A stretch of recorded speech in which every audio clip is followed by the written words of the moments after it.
बिस्मिल्लाहिर्रहमानिर्रहीम। अस्सलाम वालेकुम। आज हम बात करेंगे जी ऑर्गेनिक कंपाउंड के हवाले से, और इसके अलावा हम ये देखेंगे कि ऑर्गेनिक कंपाउंड को किन फार्मूलाज की मदद से जो है वो लिखा जाता है। जैसे कि लास्ट लेक्चर में हमने ऑर्गेनिक केमिस्ट्री की हिस्ट्री के ऊपर बात की कि ऑर्गेनिक केमिस्ट्री जो है वो लफ्ज़ कहाँ से निकला, या ऑर्गेनिक केमिस्ट्री जो है वो उसकी स्टार्टिंग जो है वो कहाँ से हुई। अब हमने लास्ट लेक्चर में ये कहा था कि फर्स्ट ऑफ ऑल जो ऑर्गेनिक कंपाउंड लैब में बनाया गया वो यूरिया था, और रिसेंटली हमारे पास जो है जो ऑर्गेनिक कंपाउंड लैब्स में हम प्रिपेयर कर चुके हैं, ये 10 मिलियंस ऑर्गेनिक कंपाउंड जो हैं ये हमारे पास जो है वो डिस्कवर हो चुके हैं, and thousand of new organic compound are being prepared every day. और हजारों की तादाद में जो ऑर्गेनिक कंपाउंड है वो रोजाना जो है वो तैयार हो रहे हैं। इस वजह से जो ओल्ड डेफिनेशन है हैज बीन रिजेक्टेड, जो ऑर्गेनिक कंपाउंड की ओल्ड डेफिनेशन थी इसको हम रिजेक्ट कर चुके हैं। जो नई डेफिनेशन आजकल हम ऑर्गेनिक कंपाउंड की कर रहे हैं वो हमारे पास है जी, यहां से स्टार्ट होती है जी। Organic compound are hydrocarbons.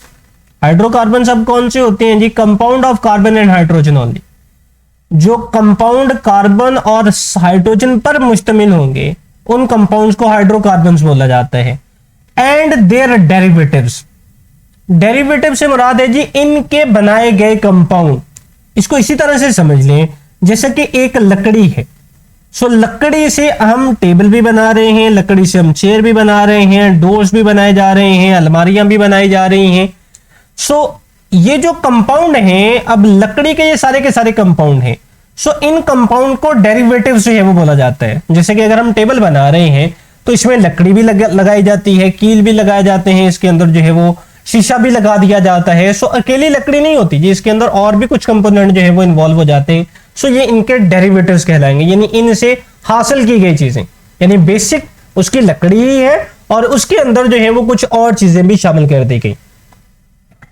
In which covalently bonded carbon is an essential constituent, जिसमें कार्बन जो होगा वो एक essential constituent जो है वो होगा। इसको हम ऑर्गेनिक कंपाउंड की जो है वो डेफिनेशन जो है वो कहते हैं।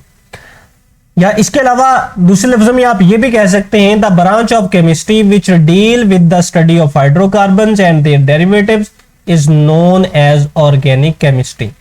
यानी कार्बन, हाइड्रोजन और इनके डेरिवेटिव्स की जो स्टडी है इसको हम ऑर्गेनिक केमिस्ट्री कहते हैं। अब कार्बन और हाइड्रोजन की अगर हम बात कर रहे हैं तो कार्बन और हाइड्रोजन में दूसरे कंपाउंड भी इन्वॉल्व हो जाते हैं। लाइक हमारे पास जो है वो कार्बन के दूसरे कंपाउंड, लाइक अगर हम बात करें तो कार्बन डाइऑक्साइड हमारे पास मौजूद है। इसी तरह से कार्बोनेट्स हमारे पास मौजूद हैं, मुख्तलिफ तरह के कार्बोनेट्स हैं, लाइक कैल्शियम कार्बोनेट हो गया, मैग्नीशियम कार्बोनेट हो गया, जिंक कार्बोनेट हो गया। मैंने अकेला जो है वो यहां पर कार्बोनेट का रेडिकल जो है वो लिखा। ये इसके अलावा कार्बाइड्स हमारे पास मौजूद हैं, लाइक कैल्शियम कार्बाइड हमारे पास मौजूद है। ये भी कार्बन के कंपाउंड है, लेकिन इनको ऑर्गेनिक कंपाउंड नहीं बोला जा सकता। क्यों नहीं बोला जा सकता? यहां पर देखें जी, ये रीजन लिखी गई है, because there properties are quite different from those of organic compounds. क्योंकि इनकी जो खसूसियात हैं ये ऑर्गेनिक कंपाउंड से टोटली हटकर हैं। इस वजह से इनको हम ऑर्गेनिक कंपाउंड नहीं कहते या नहीं कह सकते। ये हमारे पास डेफिनेशन है जी ऑर्गेनिक कंपाउंड की। इसके अलावा हमने ये देखा जी कि कार्बोनेट्स को, कार्बन डाइऑक्साइड को या कैल्शियम कार्बाइड वगैरह को जो इनके कंपाउंड हैं, हम इनको जो है वो ऑर्गेनिक कंपाउंड नहीं कह सकते। क्यों नहीं कह सकते? क्योंकि इनकी प्रॉपर्टीज जो है वो टोटली तौर पर हटके। अगर आपसे ये क्वेश्चन पूछा जाता है जी कि आप कार्बन डाइऑक्साइड को या कार्बन मोनोऑक्साइड को या आप कार्बोनेट्स को या बाइकार्बोनेट्स को या कार्बाइड्स को आप ऑर्गेनिक कंपाउंड क्यों नहीं कह सकते, तो आप इसके आंसर में ये लिखेंगे जी, यहां से लेकर ये देखें जी, यहां से लेकर because there properties are quite different from those of organic compound. क्योंकि इनकी खसूसियत जो है वो ऑर्गेनिक कंपाउंड से टोटली तौर पर हट कर हैं, इस वजह से हम इनको ऑर्गेनिक कंपाउंड जो है वो तसव्वुर नहीं करते। नेक्स्ट लाइन के अंदर जो है वो इनमें ये लिखा गया है जी कि organic compound are specific formula. Organic compound के जो है वो स्पेसिफिक फार्मूलाज हैं जिनके जरिए इनको जो है वो रिप्रेजेंट किया जाता है। लाइक 4 तरह के फार्मूलाज हम यहां पर डिस्कस करेंगे। इन फार्मूलाज में हमारे पास फर्स्ट ऑफ ऑल है जी molecular formula, then structural formula, इसके बाद condense formula and then dot and cross formula. So इन 4 फार्मूलाज के ऊपर जो है वो हम यहां पर बात करेंगे कि ऑर्गेनिक कंपाउंड को इनमें से किस तरह से रिप्रेजेंट किया जाता है। सो बारी बारी इनके ऊपर आते हैं जो और डिटेल के साथ इनको डिस्कस करते हैं। सो फर्स्ट ऑफ ऑल हमारे पास है मॉलिक्यूलर फार्मूला। सो मॉलिक्यूलर फार्मूला को देख लेते हैं जी कि मॉलिक्यूलर फार्मूला हमारे पास क्या है। मॉलिक्यूलर फार्मूला जैसे कि यहां पर इसको डिफाइन जो है वो किया गया है, the formula which represent the actual number of atom, जो actual number of atom represent करता है किसमें, इन अ मॉलिक्यूल, मॉलिक्यूल के अंदर एक्चुअल नंबर ऑफ एटम को रिप्रेजेंट करता है जी, वो हमारे पास क्या है, वो उसका मॉलिक्यूलर फार्मूला है। लाइक हमारे पास CH4 है, अब ये यहां पर बता रहा है जी कि इसमें नंबर ऑफ कार्बन एटम कितने हैं, जैसे कि यहां पर लिखा गया है जी कि ये ब्यूटेन है। अब ब्यूटेन में butane is made up of the carbon and hydrogen atom, यानी ये कार्बन और हाइड्रोजन से मिलकर बना हुआ है। और each molecule butane has consist of 4 carbon and 10 hydrogen atom. So यहां पर ये हमें डिटेल बता रहा है जी जो कि इनके एक्चुअल नंबर ऑफ एटम को रिप्रेजेंट कर रहा है। इसी तरह से हम मजीद देख लेते हैं, लाइक हमारे पास है जी पेंटेन का फार्मूला, इसको हम लिख सकते हैं जी C5H12, या मेरे पास है जी मीथेन का फार्मूला CH4। अब ये वाला हमारे पास है जी पेंटेन का फार्मूला है, यहां पर हम साथ में लिख भी लेते हैं, ये पेंटेन है जी, और ये वाला हमारे पास क्या है, ये वाली मीथेन है। थोड़ा पीछे करके हम लिख लेते हैं जी पेंटेन, इसको इस साइड पे चले लिख लेते हैं जी, ये हमारे पास है मीथेन। अब इस वाले में पेंटेन में अगर हम देखें तो पेंटेन में हमें वाज़ेह तौर पर नजर आ रहा है कि इसमें कार्बन एटम की तादाद कितनी है जी, 5 है, और हाइड्रोजन एटम की तादाद इसमें कितनी है, हाइड्रोजन एटम की तादाद जो है वो 12 है।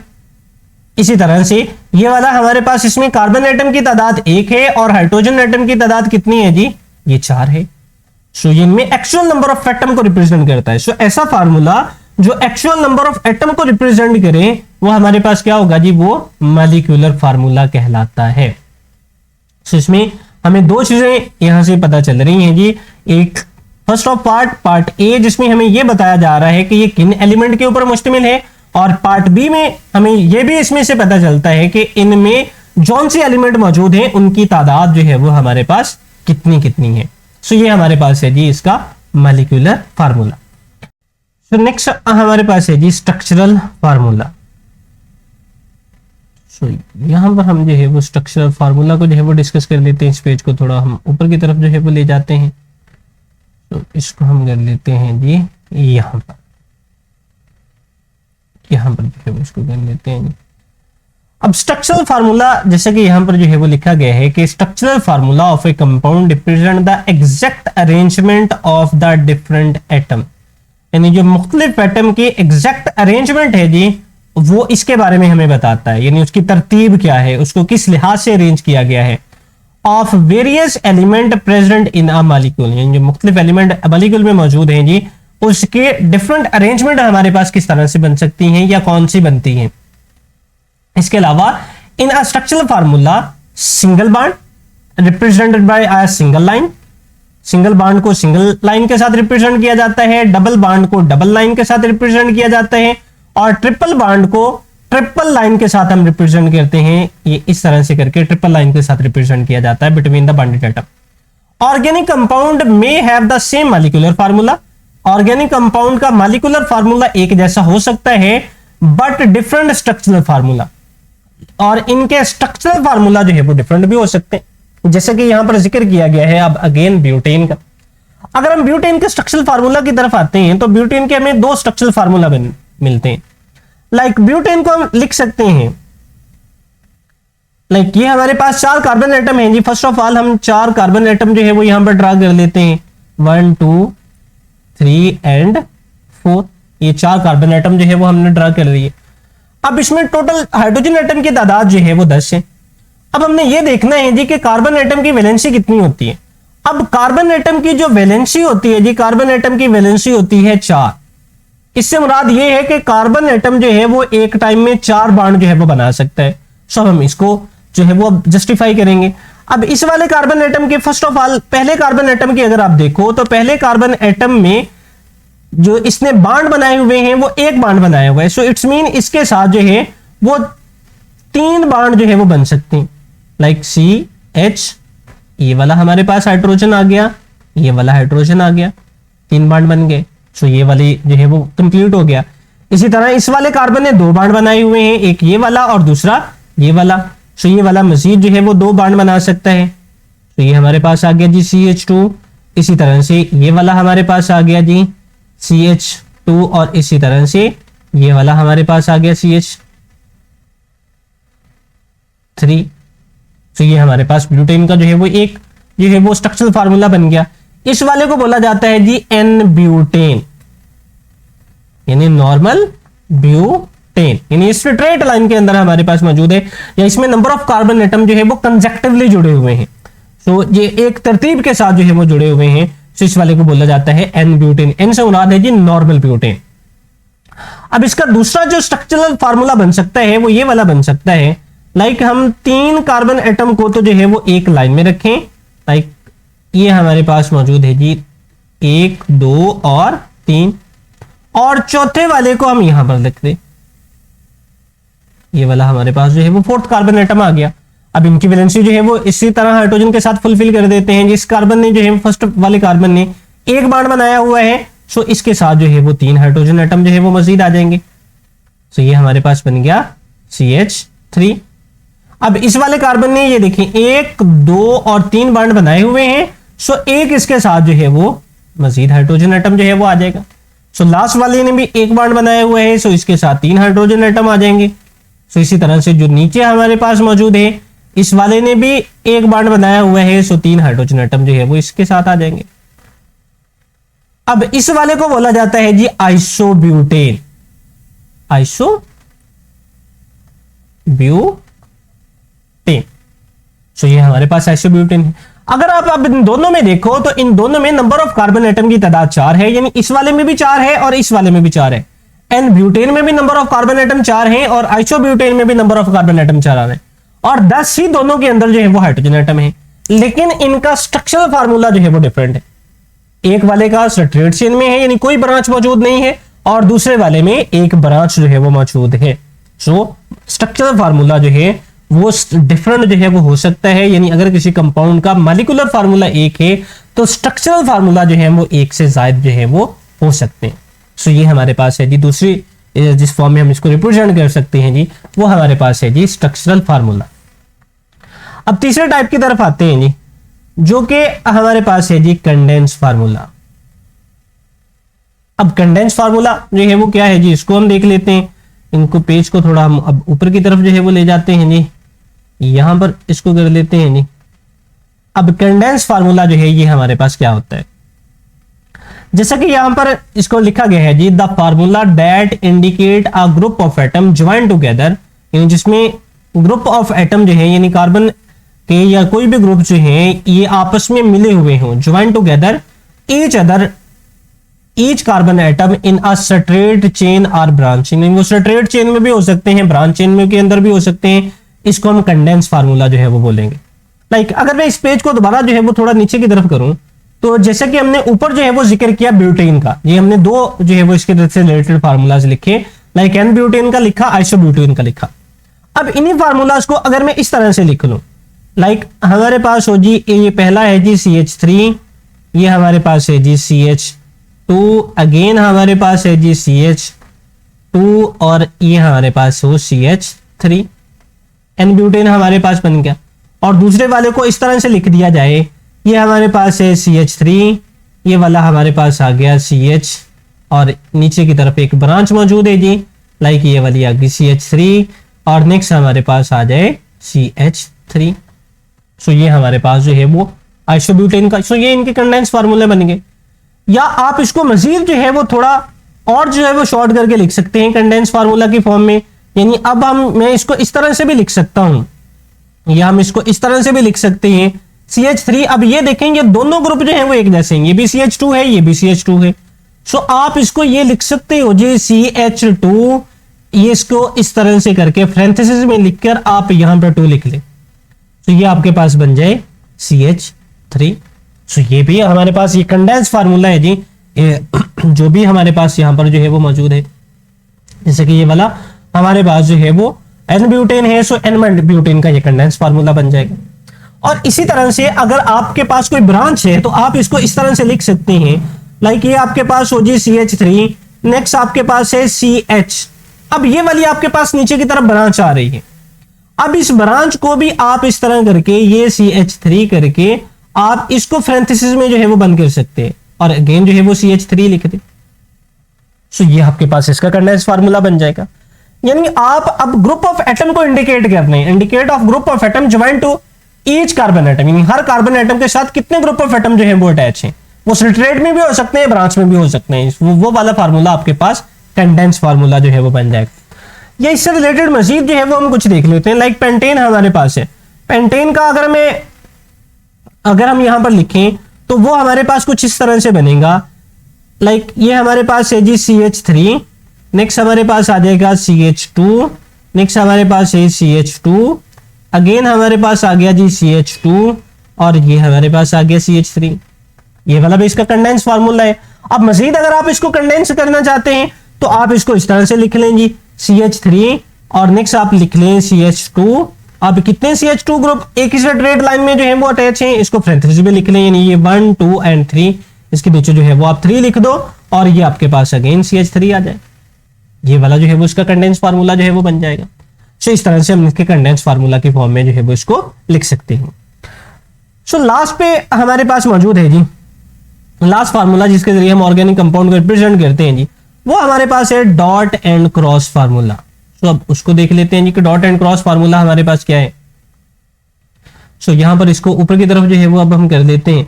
डॉट एंड क्रॉस फार्मूला की तरफ अगर हम आए तो यहां पर जैसे कि लिखा गया है dot and cross formula, that formula which show the sharing of electron between the various atom, मुख्तलिफ एटम्स के दरमियान में जो इलेक्ट्रॉन की शेयरिंग हो रही है जी उसको सा। अब एक एटम के जो इलेक्ट्रॉन्स हैं उसको हम डॉट के साथ रिप्रेजेंट करेंगे और दूसरे वाले को क्रॉस के साथ रिप्रेजेंट करेंगे। जैसा कि हमारे पास लाइक मीथेन है CH4।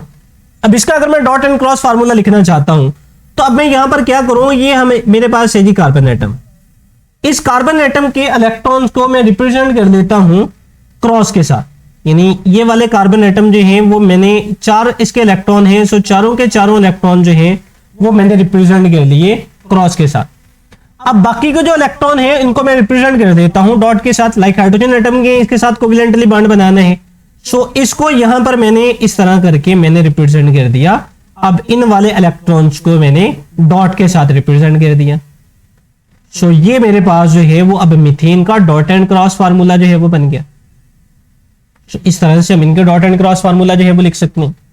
इसी तरह से मजीद देख लेते हैं, इसको थोड़ा ऊपर की तरफ जो है वो हम कर लेते हैं। मजीद कुछ कंपाउंड के डॉट एंड क्रॉस फार्मूला जो है वो हम यहां पर लिख लेते हैं।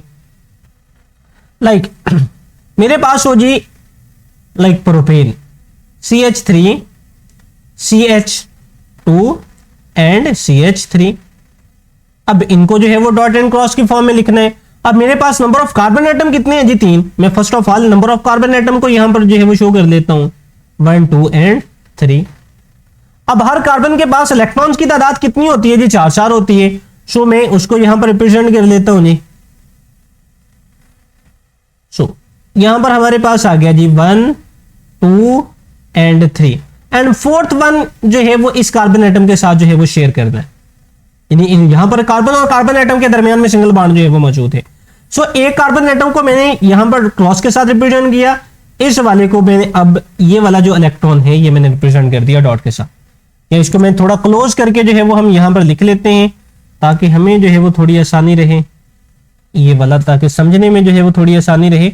सो इस वाले को हमने यहां पर इस वाले के इलेक्ट्रॉन्स को हमने क्रॉस के साथ रिप्रेजेंट किया और इस वाले के हमने डॉट के साथ जो है वो रिप्रेजेंट कर दिया। सो कार्बन और कार्बन एटम के दरमियान में सिंगल बॉन्ड बन गया। इसी तरह से इस वाले के इलेक्ट्रॉन्स को मैं जो है वो अगेन मैंने डॉट के साथ रिप्रेजेंट कर दिया और दूसरे वाले के इलेक्ट्रॉन्स को मैं क्रॉस के साथ रिप्रेजेंट करता। अब इसको भी थोड़ा जो है वो क्लोज करके हम लिख लेते हैं, इनके सेंटर के अंदर जो है वो इलेक्ट्रॉन्स को हम शो कर लेते हैं यहां पर इस वाले को डॉट के साथ रिप्रेजेंट कर दिया और दूसरे वाले को हम क्रॉस के साथ रिप्रेजेंट कर देते हैं। सो ये कार्बन एटम जो है वो यहां पर कंप्लीट होते हैं जी। सो इस तरह से बाकी जो है उनके साथ भी इन ये वाले कार्बन एटम के हम क्रॉस के साथ बाकी 3 इलेक्ट्रॉन जो है वो शो कर लेते हैं इस तरह से, और इस वाले के हम जो है वो डॉट के साथ रिप्रेजेंट कर लेते हैं चारों के चारों। 2 हमने बॉन्ड बना दिए और 2 जो है वो हमारे पास ये वाले। अब बाकी इनके साथ आने हैं जी हाइड्रोजन एटम। अब बाकी जो है वो इनके साथ हाइड्रोजन एटम जो है वो हम जोड़ देते हैं। लाइक ये क्रॉस है जी, सो ये म्यूचुअल शेयरिंग करेगा हाइड्रोजन के साथ, ये इनके जो है वो यहां पर हम डॉट जो है वो शो कर देते हैं। सो डॉट एंड क्रॉस, ये हमारे पास मीथेन बन गया। इसी तरह से यहां पर जो हाइड्रोजन एटम है ये हमने डॉट लिखा हुआ है, इसके साथ जो है वो हाइड्रोजन एटम जो है वो अब क्रॉस के साथ जो है रिप्रेजेंट कर देते हैं। अब ये बात यहां पर ज़हन में रखिएगा कि डॉट एंड क्रॉस में कोई डिफरेंस नहीं है, यानी इलेक्ट्रॉन्स के अंदर कोई डिफरेंस नहीं है। इलेक्ट्रॉन्स की नेचर जो है वो एक जैसी होती है। अगर आप किसी भी एलिमेंट में कोई भी इलेक्ट्रॉन ले रहे हैं वो नेचर के तौर पर एक जैसा है। अब यहां पर ये जरूरी नहीं है कि जो मैंने यहां पर डॉट लगाया है वो आप लोगों ने भी डॉट ही लगाना है, और जो मैंने क्रॉस लगाया है वो आप लोगों ने भी क्रॉस ही लगाना है। आप डॉट को क्रॉस या क्रॉस को डॉट जो है वो लिख सकते हैं, यानी आप फर्ज करेंगे इस वाले को जो है वो डॉट के साथ, कार्बन के डॉट के साथ रिप्रेजेंट कर दें, कोई मसला नहीं है।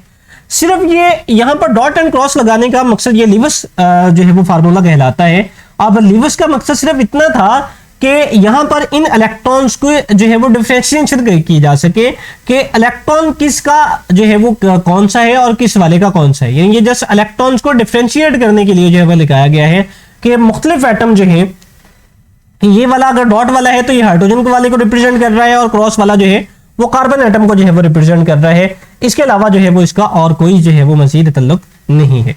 सो ये था जी आज का हमारा लेक्चर, जिसमें हमने first of all organic compound के ऊपर बात की, और इसके बाद हमने ये देखा कि ऑर्गेनिक कंपाउंड को जो है वो किस तरह से मुख्तलिफ फार्मूला की शक्ल में जो है वो ज़ाहिर किया जाता है, और इससे रिलेटेड हमने इससे डिफरेंट एग्जाम्पल जो है वो देखी। सो आज का लेक्चर यहाँ पर ख़त्म होता है जी। हमें दें इजाज़त। अल्लाह हाफिज़।